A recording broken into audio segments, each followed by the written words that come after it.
சுவடுகள் TV நேயர்களே, அதாவது தேர்தலின் போது தாவேகா தலைவர் விஜய் அவர்கள் என்ன சொன்னார்? அதாவது தமிழ்நாட்டில் உள்ள குற்றவாளிகள், கிரிமினல்ஸ் எல்லோரும் தாவேகா ஆட்சிக்கு வரப்போகிறது என்று தெரிந்து மாநிலத்தை விட்டே தப்பி பிழைத்தோம் என்று ஓடிக்கொண்டிருக்கிறார்கள். ஆகவே நான் ஆட்சிக்கு வந்தால் குற்றச் செயல்கள் எதுவுமே நடக்கவே நடக்காது என்பதை முழுவதும் தெரியப்படுத்துகிறேன். அதாவது குற்றச்செயல்கள் இல்லாத மாநிலமாக ஆகிவிடும் என்று, அடுத்த நொடியே ஆகிவிடும் என்றெல்லாம் சொன்னார். ஆனால் இப்பொழுது ஆட்சிக்கு வந்து 25 நாட்கள் தான் ஆகிறது. 25 நாட்கள் முடிந்து ஒரு மாதத்தை நெருங்கிக் கொண்டிருக்கிறது.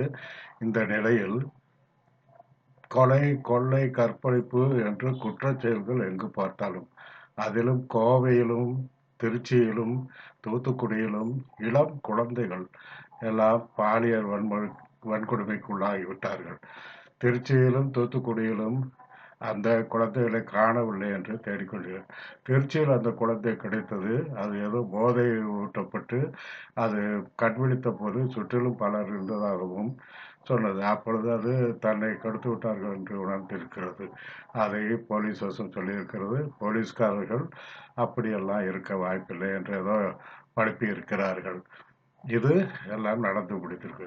இப்பொழுது அது போதாது என்று அடிதடிகள், தாவேக்காரர்கள் ஒரு கல்யாண வீடு, அவர்கள் ஏதோ பேனர்கள் வைத்தார்கள் என்று அவர்களை போய், நீங்களெல்லாம் பிளக்ஸ் பேனர் வைத்து கல்யாணம் நடத்துவதா என்று சொல்லி அருவாளால் வெட்டினார்கள்.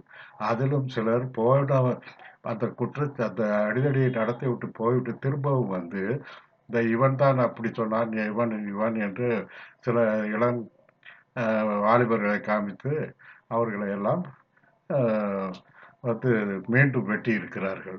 இப்படியெல்லாம் கலவரங்கள் செய்திருக்கிறார்கள் தாவேக்காரர்கள். இதுபோக இப்பொழுது முறையான நிர்வாகம் இல்லாமல் இருக்கிறதுக்கு என்று தெரிவிக்கும்படி, உணரும்படி மின்சார வெட்டு, கடந்த 5 ஆண்டுகளாக மின்சார வெட்டுக்களே இல்லை. அப்படியே வந்தாலும் கூட ஒரு சில நிமிடங்களில் அது சரியாகிவிடும். அப்படி இருந்த சூழ்நிலை போய் இப்பொழுது சென்னை மற்றும் பல இடங்களில் மின்சாரம் கிடையாது. விவசாயிகளுக்கு பயிரெல்லாம் காய்ந்து கொண்டு இருக்கின்றன, அவர்களுக்கு மின்சாரம் கிடையாது. சென்னையில் மின்சாரம் இல்லை என்று இரவெல்லாம் போராடக்கூடிய மக்கள் 4 மணி நேரம், 5 மணி நேரம், குழந்தைகள், பெரியவர்கள், வயசானவர்கள்லாம் தூங்க முடியவில்லை, வேலைக்கு செல்பவர்களால் தூங்க முடியவில்லை என்ற குற்றச்சாட்டுகள் எங்கு பார்த்தாலும். இந்த நிலையில் என்ன சொல்லுகிறார்? நடக்கும் குற்றச்சாட்டுகளுக்கெல்லாம் திமுகவை பழி போடுகிறார்கள். நடக்கும் நிர்வாக கோளாறுக்கெல்லாம் திமுகவை சொல்லுகிறார்கள். அப்புறம் எதற்கு ஆட்சிக்கு வந்தீர்கள்? நீங்கள் ஆட்சிக்கு வரும்பொழுது என்ன சொன்னீர்கள்? குற்றவாளிகள்லாம் தப்பித்தோம் பிழைத்தோம் என்று வேறு மாநிலங்களுக்கு ஓடிவிட்டார்கள், அதனால் குற்றமே நடக்க வாய்ப்பில்லை என்று சொன்னீர்கள். கற்பழிப்பு எல்லாம் நடக்க வாய்ப்பில்லை என்றீர்கள். இப்பொழுது தாவேகாவை சேர்ந்த ஒரு தூத்துக்குடி பெண் கதறி அழுகிறார். தன்னை தாவேகா நிர்வாகி, அவளும் ஒரு தாவேகா நிர்வாகி, அவர் ஏதோ ஒரு லாட்டரி டிக்கெட் சம்பந்தமாக, கமிஷன் சம்பந்தமாக அழைத்து சென்றிருக்கிறார்கள். அப்படி சென்று அங்கே ஏதோ லாட்ஜில் தங்கி இருக்கிறார்கள், தனித்தனி ரூமில். இருந்தாலும் அந்த பெண்ணை சாப்பாடு வர்றதுக்காட்டி கதவை திறந்து வைத்தீர்கள் என்று சொல்லி போய், அந்த பெண் ஏதோ அதுக்கு முன்னால் கொடுக்கப்பட்ட அதாவது குளிர்பானத்தில் மயக்க மருந்து கொடுத்து இருந்திருக்க, அந்த பெண் தூங்கிவிட்டால் அவளை கெடுத்திருக்கிறார்கள். இதெல்லாம் நடக்கிறது. கட்சிக்காரர்களே நடத்துகிறார்கள். இதையெல்லாம் திமுக என்று பழி போடுகிறார் தாவேக்காரர்களும், முதலமைச்சரும், மந்திரிகளும் எல்லோரும். அதே மாதிரி ஒரு மந்திரி பேசுகிறார், மந்திரி எம்எல்ஏ பல்லவி என்பவர். அதாவது இங்கே மின்சார வெட்டுக்கு காரணம் திமுக தான், திமுக ஊழியர்கள் தான் வேலை செய்கிறார்கள், அவர்களுக்கு காசு கொடுத்து மின்சார வெட்டை அரங்கேற்றிக் கொண்டு இருக்கிறார்கள் என்று சொன்னார். ஆனால் குளத்தூர்னுடைய எம்எல்ஏ, அதாவது ஸ்டாலினை தோற்கடித்தாரே, அவர் என்ன சொல்லுகிறார்? என் வீட்டிலேயே லோ வோல்டேஜ் இருக்கிறது, அதனால் லோ வோல்டேஜ் என்பது இப்பொழுது இருப்பதனால் இந்த மின்வெட்டு தவிர்க்க முடியாது. அந்த லோ வோல்டேஜை சரி பண்ண வேண்டும் என்று சொன்னார். ஆனால் லோ வோல்டேஜ் ஏற்படும் அளவுக்கு கரண்ட் உற்பத்தி தமிழ்நாட்டில் மிக அதிகமாக இருக்கிறது, வரவே வராது. ஆனால் வெயில் காலம் என்பதால் எல்லோரும் மின்சாரத்தை பயன்படுத்துகிறார்கள், ஏசி போடுகிறார்கள். அதனால் டிரான்ஸ்ஃபார்மர்கள் அது பழுதடைகின்றன, லோ வோல்டேஜ் வருகின்றன. இந்த நிலையெல்லாம் கண்காணித்து உடனே சரி செய்வதை விட்டு அதற்கான ஆட்களை போட்டு அவர்களை வைத்து சரி செய்ய வேண்டும். ஆட்கள் பற்றாக்குறையினால் தான் இந்த மாதிரி நிலவரங்கள் ஏற்படுகின்றன என்று அனுபவக்காரர்கள் சொல்லுகிறார்கள். இதெல்லாம் நடந்து கொண்டிருக்கும் இதே நேரத்தில் எங்கு பார்த்தாலும் அதாவது நிர்வாக கோளாறுகள் 18 ஹார்டு டிஸ்க்குகளை காணவில்லை என்ற ஒரு குற்றச்சாட்டு. அவை மின்சாரத்துறையில் அது 18 அல்ல, இன்னும் 10 ஜாஸ்தி என்று வாய்மொழியில் சொல்லியிருக்கிறார்கள் என்று போலீஸ் தரப்பு. இப்படியெல்லாம் நடந்து கொண்டிருக்கிறது. இதற்கெல்லாம் காரணம் விளக்கம் சொல்ல முதலமைச்சர் முதற்கொண்டு அந்த துறை சார்ந்த முதல்வர்கள் மந்திரிகள் எல்லாம் பதில் சொல்வதை விட்டுவிட்டு அவர்கள் எல்லாம் ஏனோ தானோ என்று திமுக என்று சொல்லிக் கொண்டே இருக்கிறார்கள். அதாவது திமுகவை சொன்னால் கொஞ்சம் இவ்வளவு நாள் ஆட்சியில் இல்லாதவர்கள் இப்படி சொல்லும் பொழுது ஆட்சியில் இருந்தவர்கள் ஒருவேளை செய்வார்களோ என்ற ஒரு சந்தேகம் வரக்கூடும். அதைத்தான் இவர்கள் நம்பிக்கொண்டிருக்கிறார்கள். ஆனால் அது முக்கியமல்ல. மக்களுக்கு குறையை போக்க வேண்டும். திமுகவை அப்புறம் பார்த்துக் கொள்ளுங்கள். உண்மையிலே திமுக தான் என்றால் கோர்ட்டில் வழக்கு போடுங்கள், கையும் களவாக பிடியுங்கள், அவர்களை மக்கள் முன் நிறுத்துங்கள், சட்டத்தின் முன் நிறுத்துங்கள். அதை விட்டுவிட்டு உடனே எந்த உறுதியும் பெறாமல், அதாவது அந்த குற்றச்சாட்டு சம்பந்தமாக உறுதி செய்யாமல் குற்றச்சாட்டுகளை ஆதாரங்களும் இல்லாமல் சொல்லிவிடுவது, இது எந்த வகையில் சரி? இது எந்த வகையில் மக்களுக்கு தீர்வாகும்? மக்களின் குறை மின்சாரம் இல்லை என்பது. அது குழந்தைகள் முதல் வயதானவர்கள் வரை மிகவும் பாதிக்கிறது. நோயாளிகள் எல்லோரும் இருப்பார்கள். அதை உடனடியாக சரி செய்ய வேண்டியது அரசாங்கத்தின் கடமை. அரசாங்கம் எந்திரம் துரிதமாக செயல்பட வேண்டும். துரிதமாக செயல்பட வேண்டும் என்றால் மந்திரிகள், அந்த துறை சார்ந்த மந்திரிகள் கில்லி போல் வேலை செய்ய வேண்டும்.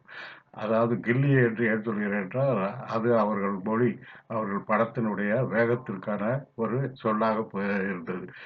அந்த மாதிரி பணி செய்ய வேண்டிய மந்திரிகளும் முதன் மந்திரியும் அதிக நேரம் பணி செய்ய வேண்டும். கட்டாயமாக 8 கோடி மக்களுக்கான இந்த மாநிலத்தை ஆள்வது என்றால் ஏதோ சில காலையில் 10 மணிக்கு ஆபீஸ்க்கு வருபவர்கள் 5 மணிக்கு போவது என்பது நடக்கவே நடக்காது.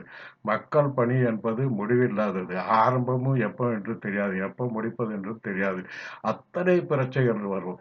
அத்தனை பிரச்சனைகள் வரக்கூடிய இடத்தில் நீங்கள் உச்ச நிலையில் பணம் சம்பாதித்துக் கொண்டிருக்கிறார்கள். அதை விட்டு ஏன் வர வேண்டும்? அதை விட்டு வந்து விட்டால் அந்த சொகுசு இங்கே கிடைக்காது. அந்த பணம் சம்பாதிப்பதற்கான சொகுசு இங்கே கிடைக்காது. ஆனால் இங்கே பணத்தை சம்பாதிக்கவும் முடியும், எல்லாம் சம்பாதிக்காமல் இருக்கவும் முடியும். ஆனால் அந்த அதையெல்லாம் அப்புறம் பேசிக்கொள்வோம். இப்பொழுது மக்கள் குறை தீர வேண்டும். இதுபோக மின்சாரம் இல்லாததால் தண்ணீர் இறைக்க முடியவில்லை, விவசாயத்துக்கும் முடியவில்லை, சென்னையில் உள்ள மக்களுக்கும் தண்ணீர் பஞ்சம் ஏற்பட்டு விட்டது. தண்ணீர் குழாய்கள் உடைந்து சாக்கடைகள் கலந்து வருவதாக சொல்கிறது. இதையெல்லாம் நிவர்த்தி செய்ய வேண்டுமென்றால் அல்லும் பகலும் பாடுபடக்கூடியவர்களால் தான் முடியும். அப்படி பாடுபட முடியாது என்றால் நீங்கள் மக்கள் தொண்டை நிறுத்தி கொள்ளலாம். உங்களுக்கு கட்டாயம் எதுவும் இல்லை. மக்கள் தொண்டு செய்வதை நிறுத்திக்கொண்டு நீங்கள் உங்கள் சொகுசு வாழ்க்கையை கடைபிடிக்க ஆரம்பிக்கலாம். அதை செய்வதை விட்டுவிட்டு பழியை போடுவது மட்டுமே தீர்வாகாது என்று சொல்லிக்கொண்டு இந்த இந்த நிலையில் வேறொரு முக்கியமானது காலை உணவு, குழந்தைகளுக்கான காலை உணவு திட்டம். அதில் இவ்வளவு நாள் நடந்து கொண்டிருக்கிறது, எந்த விதமான குற்றச்சாட்டும் இல்லை. வேறொரு அருகில் ஏதோ ஒரு ஊரில் காலை உணவு சாப்பிட்ட குழந்தையெல்லாம் மயங்கி விட்டன. காரணம் என்னவென்றால் உணவில் பல்லி இருந்ததாம். பல்லி இந்த மாதிரி எல்லாம் ஏற்படும் என்று மிகுந்த முன்னெச்சரிக்கையோடு உணவு கூடங்கள் அமைக்கப்பட்டிருக்கின்றன. உணவுகள் எடுத்துச் செல்லப்படுவது பார்த்தால், அந்த வண்டியின் சாவியை அந்த பூட்டை பூட்டி விட்டால் அடுத்து பள்ளிக்கூடத்தில் தான் திறக்க முடியும்.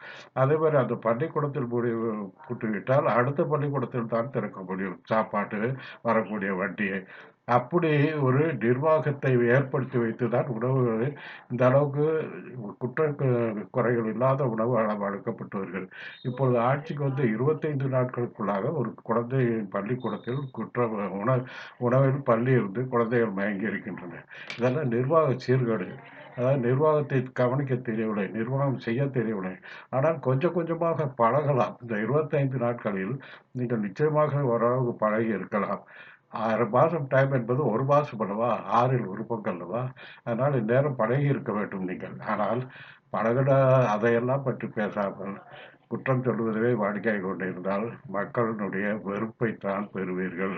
இப்பொழுதே மக்கள் கொந்தளித்துக் கொண்டிருக்கிறார்கள் என்பதை உண்மையை தெரிந்து கொள்ளுங்கள். நீங்கள் மாறுவேடத்தில் போவதாக கூட கேள்வி. அப்படி மாறுவேடத்தில் போனால் எங்காவது மக்கள் போராட்டம் நடத்தி கொண்டு இருந்தால் வேண்டுமானால் பார்க்கலாம். போராட்டமே இல்லாத நிலையா இருந்தால் வெறும் ஊரை சுற்றி வர முடியுமா? இது என்ன மன்னர்கள் காலமா? மன்னர்கள் காலத்தில் இந்த தமிழ்நாட்டில் மொத்தமே ஒரு 5 கோடி பேர் தான் இருந்திருப்பார்கள். அது வேறு. இன்று 8 கோடி மக்கள். 5 கோடி என்று சொல்வதே நான் அதிகம்தான். சில லட்சங்கள் தான் இருந்திருப்பார்கள். இப்பொழுது 8 கோடி மக்கள். 8 கோடி மக்களின் வரிப்பணத்தில் தான் அரசாங்கம் நடக்கிறது. அவர்களுக்கு எல்லா உரிமையும் இருக்கிறது. மக்களுக்கு எல்லா உரிமையும் இருக்கிறது. அவர்களுக்கு நீங்கள் குற்றம் குறைகளை களைந்து அவர்கள் நிம்மதியான நல்ல நேர்மையான வாழ்க்கையை தருவேன் என்று சொன்னது போல செய்து காட்ட வேண்டும் என்று சொல்லிக்கொண்டு இந்த காணொலியை இத்துடன் நிறைவு செய்கிறேன். நன்றி, வணக்கம். எனது சேனலை ஆதரிக்கும் நண்பர்கள் அனைவருக்கும் எனது வேண்டுகோள், தயவுசெய்து சேனலை தாங்கள் சப்ஸ்கிரைப் செய்து ஆதரிக்க வேண்டுமாய் கேட்டுக்கொள்கிறேன் என்பதை தெரிவித்துக்கொண்டு விடைபெறுகிறேன். நன்றி, வணக்கம்.